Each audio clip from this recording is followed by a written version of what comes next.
ఆశ్చర్యకరమైన బైబిల్ పాఠముగా దానియేలు గ్రంథము 10వ అధ్యాయము మరియు 11వ అధ్యాయం 1 నుండి 10 వచనముల మట్టుకు చదువుకుందాము. పారసీక రాజగు కోరేషు పరిపాలన కాలంలో 3వ సంవత్సరంన బెల్తెషాజరు అను దానియేలునకు ఒక సంగతి బయలుపరచబడాను. గొప్ప యుద్ధం జరుగునన్న ఆ సంగతి నిజమే. దానియేలు దాన్ని గ్రహించెను. అది దర్శనం వలన అతనికి తెలిసిన దాయను. ఆ దినముల యందు దానియేలను నేను 3 వారములు దుఃఖప్రాప్తుడనైతిని. 3 వారములు గడుచు వరకు నేను సంతోషముగా భోజనం చేయలేకయుంటిని. మాంసం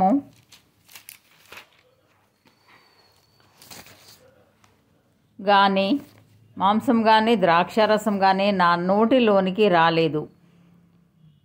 స్నానాభిషేకములను చేసుకొనలేదు. మొదటి నెల 24వ తేదీ నేను హిద్దెకేలను గొప్ప నది తీరంన ఉంటిని. నేను కన్నులెత్తి చూడగా నారబట్టలు ధరించుకున్న ఒకడు కనబడెను. అతడు నడుమున మేలిమి బంగారు నడికట్టు కట్టుకొని ఉండెను. అతని శరీరము రక్తవర్ణపు రాతి వంటిది. అతని ముఖము మెరుపు వలె ఉండెను. అతని కన్నులు జ్వాలామయమైన దీపములను, అతని భుజములను పాదములను తలతలలాడు ఇత్తడిని పోలి ఉండెను. అతని మాటల ధ్వని నరసమూహపు కంఠధ్వని వలె ఉండెను. దానియేలను నాకు ఈ దర్శనము కలగగా నాతో కూడనున్న మనుషులు దాని చూడలేదు గాని మిగుల భయాక్రాంతులై దాగుకొనవలెనని పారిపోయిరి. నేను ఒంటరినై ఈ గొప్ప దర్శనమును చూచితిని. చూచినందున నాలో బలమేమియూ లేకపోయెను. నా సొగసు వికారమాయెను. బలము నాయందు నిలవలేదు. నేను అతని మాటలు వింటిని. అతని మాటలు విని నేను నేలను సాష్టాంగపడి గాఢ నిద్ర పొందినవాడనైతిని. అప్పుడొకడు చేతితో నన్ను ముట్టి నా మోకాళ్లను అరచేతులను నేల మోపి నన్ను నిలవబెట్టి, దానియేలు, నీవు బహు ప్రియుడవు గనుక నేను నీ యొద్దకు పంపబడి తిని. నీవు లేచి నిలవబడి నేను నీతో చెప్పు మాటలు తెలుసుకొనుమనెను. అతడి మాటలు నాతో చెప్పగా నేను వణకుచు నిలువబడి తిని. అప్పుడతడు, దానియేలు, భయపడకుము. నీవు తెలుసుకొనవలెనని నీ మనస్సును అప్పగించి దేవుని ఎదుట నిన్ను తగ్గించుకొనిన ఆ మొదటి దినము మొదలుకొని నీవు చెప్పిన మాటలు వినబడినవి గనుక నీ మాటలను బట్టి నేను వచ్చి తిని. పారసీకుల రాజ్యాధిపతి 21 దినములు నన్ను ఎదిరించెను. ఇంకా పారసీకుల రాజుల సముఖమున నేను నిలుచుచుండగా ప్రధానాధిపతులలో మిఖాయేలను ఒకడు నాకు సహాయం చేయవచ్చెను. ఈ దర్శనపు సంగతి ఇంకా అనేక దినముల వరకు జరగదు. అయితే దినముల అంతమందు నీ జనమునకు సంభవింపబోవు ఈ సంగతిని నీకు తెలియచేయవచ్చితినని అతడు నాతో చెప్పాను. అతడి మాటలు నాతో చెప్పగా నేను నా ముఖము నేలకు వంచుకొని మౌనినైతిని.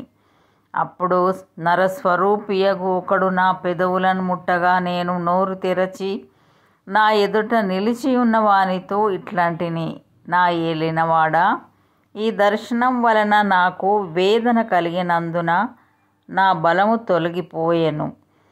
నా ఏలిన వాని దాసుడనైన నేను నా ఏలిన వాని ఎదుట ఎలాగున మాటలాడుదును? నా బలము తొలగిపోయెను.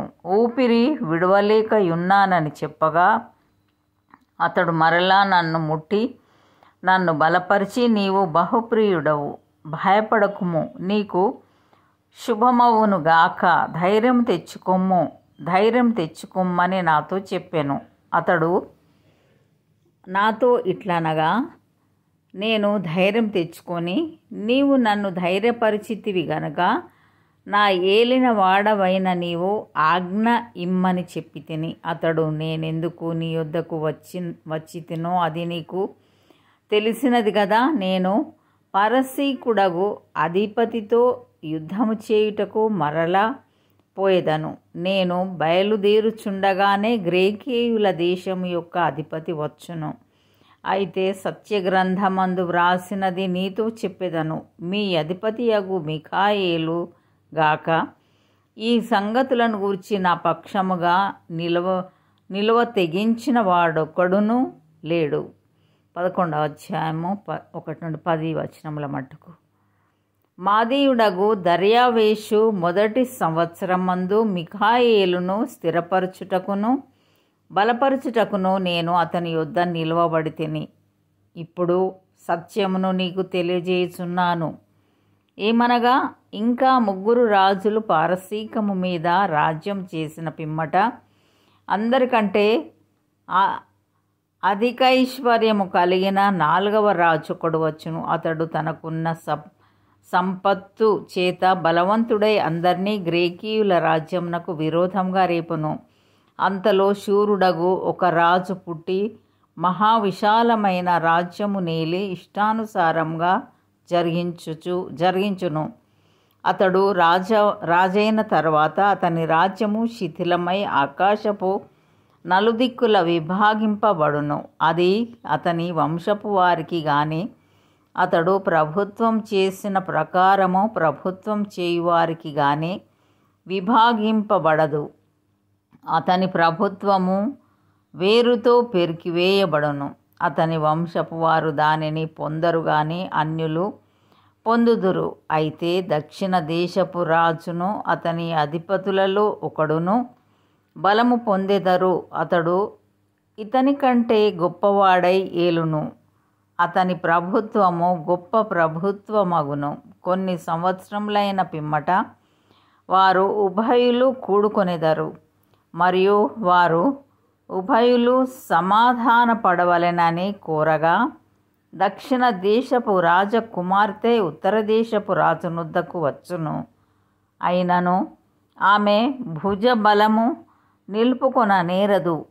అతడైనను అతని భుజబలమైనను నిలువదు. వారు ఆమెను తీసుకొని వచ్చిన వారిని, ఆమెను కనిన వారిని, ఈ కాలమందు ఆమెను బలపరిచిన వారిని అప్పగించెదరు. అతనికి బదులుగా ఆమె వంశంలో ఒకడు సేనకు అధిపతి అయి ఉత్తర దేశపు రాజు కోటలో చొరబడి ఇష్టానుసారంగా జరిగించుచు వారిని గెలుచును. మరియు అతడు వారి దేవతలను సొమ్ములను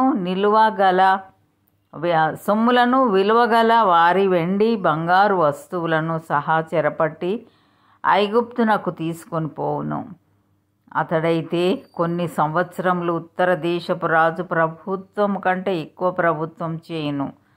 అతడు దక్షిణ దేశపు రాజు దేశంలో చొరబడి మరలి తన రాజ్యమునకు వచ్చును. అతని కుమారులు యుద్ధం చేయబూని మహాసైన్యముల సమూహమును సమకూర్చుకొందురు. అతడు వచ్చి ఏరువలే ప్రవహించి ఉప్పొంగును. యుద్ధం చేయబూని కోట దనుక వచ్చును. ఇంతటితో ఈ దినం కొరకైన బైబిల్ పాఠము సరి.